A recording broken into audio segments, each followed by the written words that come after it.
की जय। दोस्तों, आज मैं आपको रम्यंतक हरण तथा शतधन्वा का उद्धार एवं अक्रूर जी को फिर द्वारका बुलाना इस वीडियो के माध्यम से आपको बताने जा रहा हूं।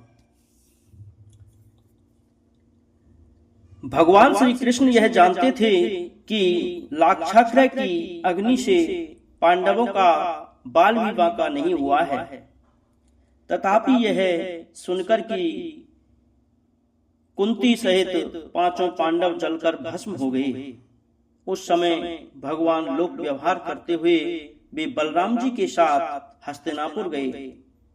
वहां जाकर भीष्म, कृपाचार्य, विदुर, गांधारी आदि से मिलकर उनके साथ संवेदना सहानुभूति प्रकट की। भगवान के हस्तिनापुर चले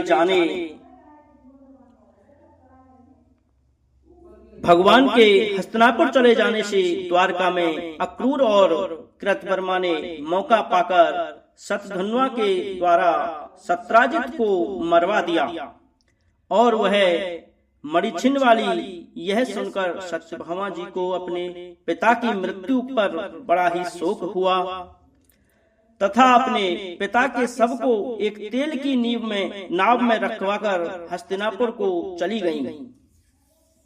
श्रोताओं, वहां जाकर उन्होंने भगवान श्री कृष्ण को अपने पिता की मृत्यु का सारा वृतांत कह सुनाया तथा शोक प्रकट किया। भगवान ने उन्हें सांत्वना दी। इसके बाद सत्यभामा और बलराम जी के साथ द्वारका को लौट आए। दोस्तों, शतधन्वा को जब मालूम हुआ तब वे सहायता के लिए अक्रूर जी और कृतवर्मा के पास गए। उन्होंने उसे साफ साफ उत्तर दे दिया कि हम दोनों ही आपकी कुछ सहायता नहीं कर सकते। तब उसने वह मणि उन्हीं के पास छोड़कर स्वयं तीव्रगामी घोड़े पर सवार होकर द्वारका के लिए बाहर भाग निकले। उधर जब भगवान को मालूम हुआ तब वे बलराम जी के साथ अपने विजय रथ पर सवार होकर उसके पीछे चल दिए। दोस्तों, मिथिलापुरी के पास भगवान श्री कृष्ण ने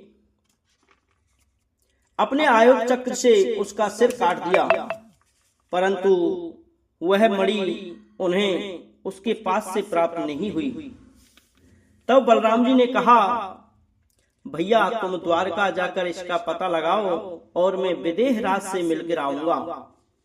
यह कहकर बलराम जी मिथिलापुरी को चले गए और बहुत समय तक वहीं रहे। उनके प्रिय मित्र महात्मा जनक ने उन्हें बड़े प्रेम सम्मान के साथ रखा। इसके बाद समय आने पर उन्होंने धृतराष्ट्र के पुत्र दुर्योधन को गदा युद्ध की शिक्षा दी। भगवान श्री कृष्ण जब शतधन्वा को मारकर द्वारकापुरी लौट आए तब श्री कृष्ण को ज्ञात हुआ कि अक्रूर और कृतवर्मा दोनों ही भय के कारण वहां से भाग गए हैं। तब भगवान ने दूत को भेजकर उन्हें ढूंढवाया। जब वे वहां आ गए तब भगवान श्री कृष्ण ने उनसे कहा, चाचा जी, हमें यह बात पहले से ही मालूम थी कि शतधन्वा आपके पास ही मणि छोड़ गया है। यद्यपि हमारे पुत्र उस मणि के अधिकारी हैं, फिर भी आप बलराम जी, सत्यभामा आदि को दिखलाकर उनका संदेह दूर कीजिए। फिर आप भले ही उसे अपने पास ही रख लें। तो दोस्तों, तब अक्रूर जी ने वस्त्र में लिपटी हुई उस रम्यंतक मणि को भगवान श्री कृष्ण के हाथ में दे दिया। उन्होंने यह सूर्य के समान चमकीली मणि अपने जाति भाइयों को दिखाकर अपना कलंक दूर किया और उसे अपने पास रखने में समर्थ होते हुए भी उन्हें अक्रूर जी को लौटा दिया। श्रोताओं, भगवान श्री कृष्ण के अन्याय विभय एवं भौमासुर का उद्धार कैसे हुआ, ये मैं आपको बताने जा रहा हूं। श्री सुखदेव जी कहते हैं, एक बार भगवान श्री कृष्ण पांडवों से मिलने इंद्रप्रस्थ पधारे। उनके साथ सात्विक आदि यदुवंशी भी थे। पांडवों ने देखा कि हमारे जीवन प्राण श्याम सुंदर श्री कृष्ण पधारे हैं, तब वे सब एक साथ उठकर खड़े हो गए। भगवान श्री कृष्ण इंद्रप्रस्थ के नर नारियों को अपनी रूप माधुरी से मोहित करते हुए बरसात के 4 महीने वहीं पर रहे। एक दिन अर्जुन श्री कृष्ण के साथ वन में शिकार के लिए गए। वहां पर उन्होंने बहुत से जंगली पशुओं का वध किया। शिकार खेलते खेलते अर्जुन को बहुत तेजी की प्यास लगी। तब अर्जुन ने श्री यमुना जी के पावन पुलिन पर पहुंचकर हाथ पैर धोके यमुना जी का अमृत के समान मधुर जल पिया। जल पीकर जब अर्जुन ने देखा कि वहां पर एक परम सुंदरी कन्या तपस्या कर रही है, ये उसे देखकर लौट आए। इसके बाद भगवान श्री कृष्ण के कहने पर पुनः वहां जाकर अर्जुन ने उससे पूछा, हे सुंदरी, तुम कौन हो, किसकी पुत्री हो? मैं समझता हूँ कि तुम अपने योग्य पति चाहती हो। हे कल्याणी, आप मुझे अपनी सारी बात बताओ। तो दोस्तों, कालिंदी ने कहा, मैं भगवान सूर्यदेव की पुत्री हूँ तथा मेरा नाम कालिंदी है। मैं सर्वश्रेष्ठ वरदानी भगवान विष्णु को पति के रूप में प्राप्त करना चाहती हूँ और इसलिए यह कठोर तपस्या कर रही हूँ। भगवान श्री कृष्ण तो पहले से ही सब बात जानते ही थे, फिर भी उन्होंने अर्जुन का संदेह दूर करने के लिए ऐसा किया था। अर्जुन ने आकर उन्हें सभी बातें बतला दी। अब भगवान श्री कृष्ण उन्हें रथ में बिठाकर धर्मराज युधिष्ठिर के यहाँ ले आए। उसके पश्चात पांडवों की प्रार्थना करने पर भगवान ने पांडवों के रहने के लिए विश्वकर्मा जी द्वारा एक बहुत बड़ा ही सुंदर और अद्भुत भवन बनाया। साथ ही अग्निदेव को खांडव वन दिलाने के लिए वे अर्जुन के सारथी भी बने। खांडव वन का भोजन मिल जाने से अग्निदेव बहुत प्रसन्न हुए। उन्होंने अर्जुन को गांडीव धनुष, 4 श्वेत घोड़े और एक रथ, 2 अक्षय बाणों वाले तरकस और एक ऐसा कवच दिया जिसे कोई अस्त्र शस्त्र भेद ना सके। खांडव दाह के समय अर्जुन ने मैदानम को जलने से बचा लिया था, इसलिए उसने अर्जुन से मित्रता करके उसके लिए एक परम अद्भुत सभा भवन बना लिया। उसी सभा में दुर्योधन को जल में थल और थल में जल का भ्रम हो गया था। दोस्तों, कुछ दिनों के बाद भगवान श्री कृष्ण अर्जुन की अनुमति और संबंधियों का अनुमोदन प्राप्त करके द्वारका को लौट आए। वहां आकर उन्होंने शुभ लग्न में कालिंदी का पाणी ग्रहण किया। अवंती उज्जैन के राजा बिंद और अनुबिंद थे। वे दुर्योधन के समीपवर्ती तथा अनुयायी थे। उनकी बहन मित्रविंदा ने स्वयंवर में भगवान श्री कृष्ण को ही अपना पति बनाना चाहा, परंतु बिंदा और अनुबिंदा ने अपनी बहन को रोक दिया। मित्रविंदा श्री कृष्ण की बुआ राजाधि देवी की पुत्री थी। भगवान श्री कृष्ण ने राजाओं से भरी सभा में से उसे बलपूर्वक हरण कर ले गए। दोस्तों, कौशल देश के राजा थे नागनजीत। उनकी कन्या का नाम था सत्या। नागनजीत की पुत्री होने से इसे नागनजीती भी कहते थे। राजा की प्रतिज्ञा थी कि जो कोई भी इन दुर्दांत बैलों पर विजय प्राप्त कर लेगा, उसी को मैं अपनी कन्या का विवाह कर दूंगा। भगवान श्री कृष्ण ने कुछ ही क्षणों में उन खूंखार बैलों पर विजय प्राप्त कर ली और सत्या से विधि पूर्वक विवाह कर लिया। भगवान श्री कृष्ण की बुआ श्रुतकीर्ति की कन्या का नाम था भद्रा। उसके भाई शत्रुघ्न आदि ने भगवान श्री कृष्ण के साथ उसका विवाह कर दिया। मध्य प्रदेश के राजा की कन्या का नाम था लक्ष्मणा। वह अत्यंत ही सुलक्षणा थी। जैसे गरुड़ ने स्वर्ग से अमृत का हरण किया था, वैसे ही भगवान श्री कृष्ण ने स्वयंवर में अकेले ही उसका हरण कर लिया। दोस्तों, भगवान ने या श्री कृष्ण ने उस मत्स्य का भेदन किया और अपने ऊपर आक्रमण करने वाले राजाओं को परास्त करके लक्ष्मणा के साथ अपना पाणी ग्रहण किया।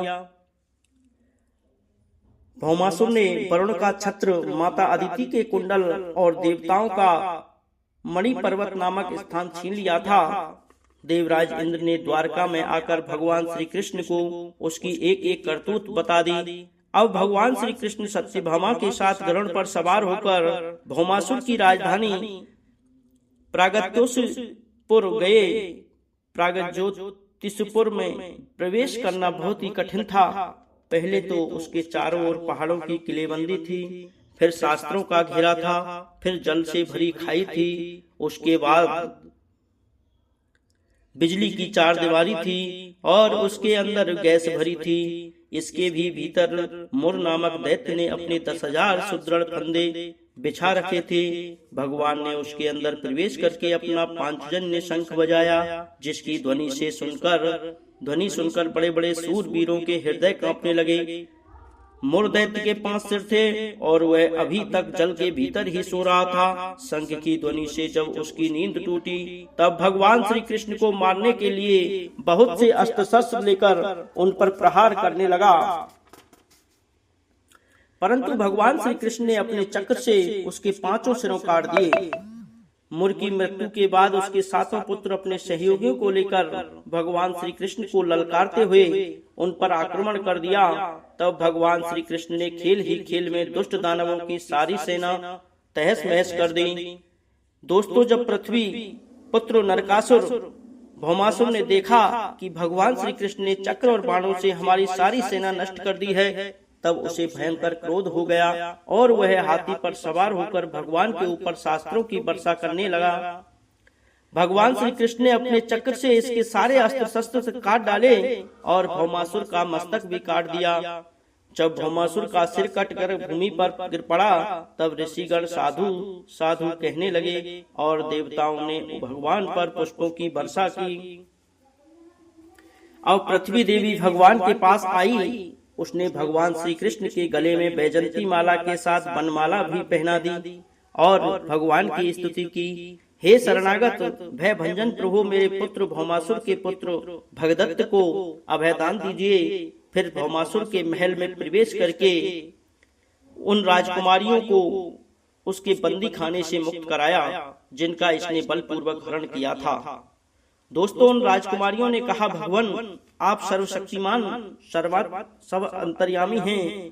तब सबके हृदय की बात जानने वाले भगवान श्री कृष्ण ने उन्हें सुंदर सुंदर वस्त्र आभूषण पहनवाकर रथों और पालकियों के द्वारा 16,000 राजकुमारियों को द्वारका भेजकर उनके साथ एक ही लगन में विवाह किया। इसके बाद भगवान श्री कृष्ण सत्यभामा जी के साथ देवराज इंद्र के यहाँ गए। अमरावती में इंद्र और उनकी पत्नी ने सत्यभामा जी और भगवान श्री कृष्ण की पूजा की। भगवान श्री कृष्ण ने उन्हें अदिति के कुंडल दे दिए। जब अमरावती से लौट रहे थे, तब सत्यभामा जी के कहने पर भगवान ने कल्प वृक्ष उखाड़कर गरुड़ पर रख लिया और इंद्र सहित सभी देवताओं को हराकर उसे द्वारका में ले आए। भगवान ने उसे सत्यभामा के महल के बगीचे में लगा दिया। उससे बगीचे की शोभा और भी बढ़ गई। जब इंद्र को अपना काम बनाना था, तो उन्होंने अपना सिर झुकाकर मुकुट की नोक से भगवान श्री कृष्ण के चरणों का स्पर्श करके उनसे सहायता की भिक्षा मांगी थी। जब काम बन गया, तब उन्होंने उन्हीं भगवान श्री कृष्ण ने लड़ाई की ठान ली। सचमुच ये देवता भी बड़े तमोगुणी होते हैं और सबसे बड़ा दोष तो उनमें धनाढ्यता का है। धिक्कार है ऐसी धनाढ्यता को। तो दोस्तों, श्रीमद् भागवत के अनुसार 16,000 राजकुमारियों का लेख है, जबकि मूल पाठ में स्पष्ट है